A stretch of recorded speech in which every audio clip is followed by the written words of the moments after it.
I'm not shy about the fact that I'm a tap dancer. I've heard a lot of people claim they can tap dance. They then shuffle their feet and laugh. Many people don't understand that tap is so much more than just shuffling your feet.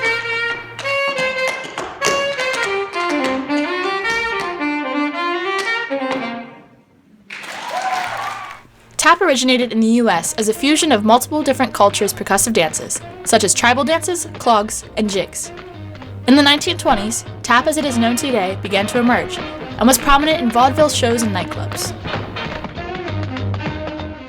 After the 1920s, tap faded. In the 1980s, Broadway shows such as 42nd Street and Black and Blue, and new dancers such as Gregory Hines, brought tap back into the public eye. Then came Bringin' the Noise, Bringin' the Funk. The show was created by Savion Glover and George Wolfe, and depicted the history of African Americans through song and tap dance. It debuted off-Broadway in 1995 and hit Broadway in 1996. In Savion's book, My Life in Tap, it says, "Bringin' the noise, bringin' the funk, the Tony Award-winning Broadway show Savion Glover choreographed, brought the history of rhythm in America up to date, and in the process made tap dancing cool again.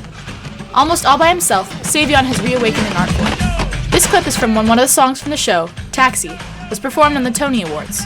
This dance was created when one of the cast members came to rehearsal and said he couldn't hail a taxicab. The cast decided to make a dance out of it.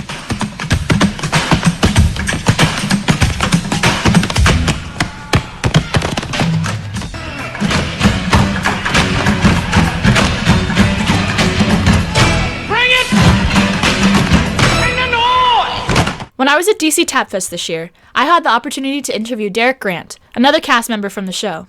I asked him, how did the tap community change after Bringin' the Noise, Bringin' the Funk? Unlike tap dance, where it was born with jazz, we were born into hip-hop. So Bringin' the Noise, Bringin' the Funk was that fusion, the marriage between all of the traditional tap dance that we had acquired up until that point and the sound of that day.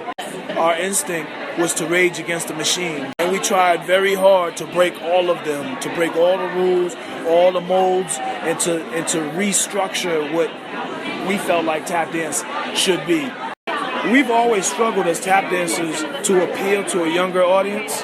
Bringin' the Noise, Bringin' the Funk was able to do that, if for no other reason, because Savion was that cool. In terms of the dancing, Savion had opened the door for us in regard to improvisation. Before that, we were learning a lot of routines, but Savion started to consider his tap shoes as an instrument, and in doing so, his approach became solely musical. From that moment on, there was a heavy emphasis on invention and less so on presentation.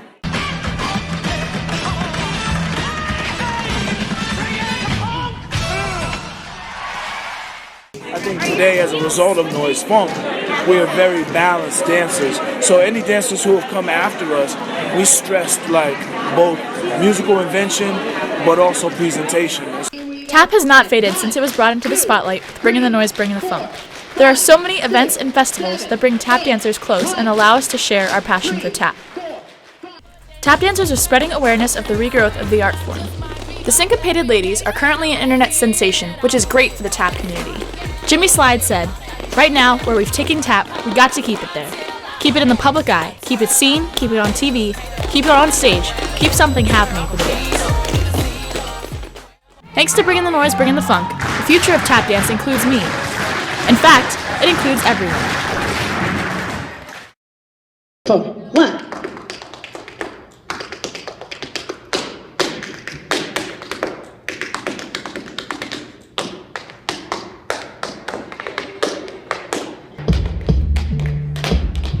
Brothers, all I wanna do is kick it with my brothers.